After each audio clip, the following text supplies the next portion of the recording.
Bianco e nero. Mi piace, riflette molto bene il senso di sconforto per la vita. Ok, a parte questo, penso che sia utile anche oggi e abbia un senso per essere utilizzato. Vi sconsiglio fortemente di ascoltare quei boomer fotografi che hanno sempre delle Nikon, non so perché, che dicono che il bianco e nero serve soltanto per mascherare delle foto brutte. Non sono neanche veri fotografi, usano delle Nikon. Sto scherzando ovviamente. Comunque, verità sulle Nikon a parte, parliamo di bianco e nero.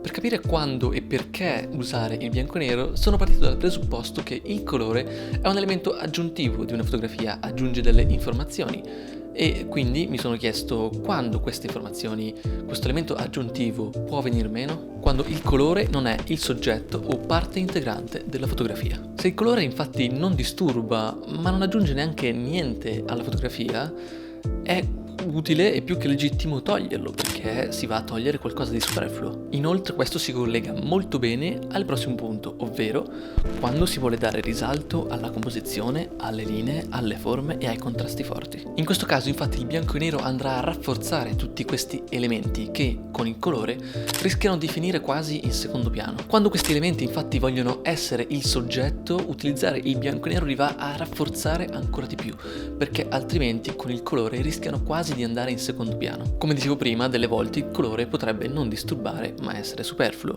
altre volte invece potrebbe proprio essere di intralcio, un po' come le come TV cinesi ovunque.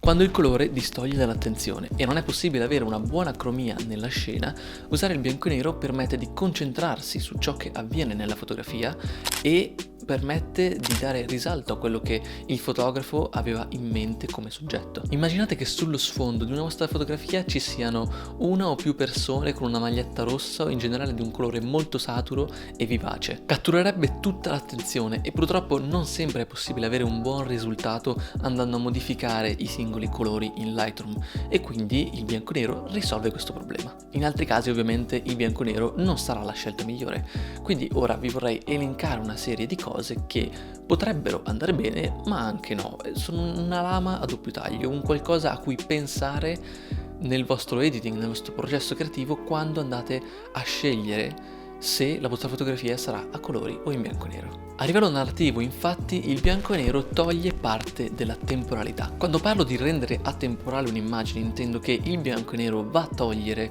un po' di quella sensazione di adesso e ora. Infatti il bianco e nero viene ricondotto spesso al passato o in generale a un qualcosa che non c'è più o che è cambiato. Quindi se questa sensazione di atemporalità è ciò che stiamo cercando, il bianco e nero sarà la scelta giusta, altrimenti vi consiglio di andare col colore. Il colore serve anche a dare un certo tipo di mood, una sensazione.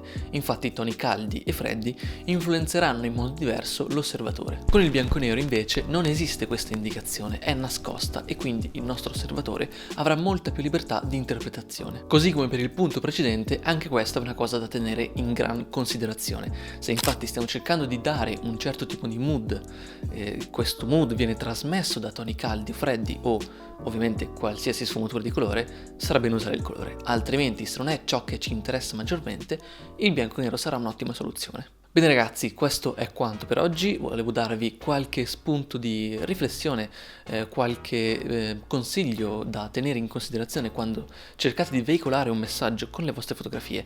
Se avete dubbi o richieste o qualsiasi altra cosa, scrivetemela qua sotto nei commenti. Non amo chiederlo, ma iscrivervi, lasciare un like o un piccolo commento, qualsiasi cosa, mi aiuta veramente tanto con il canale e fate anche un salto nei miei altri social che trovate qua sotto in descrizione per dei contenuti extra oltre a questi video. E nulla, scattate un po' in bianco e nero e noi ci rivediamo ad un prossimo video.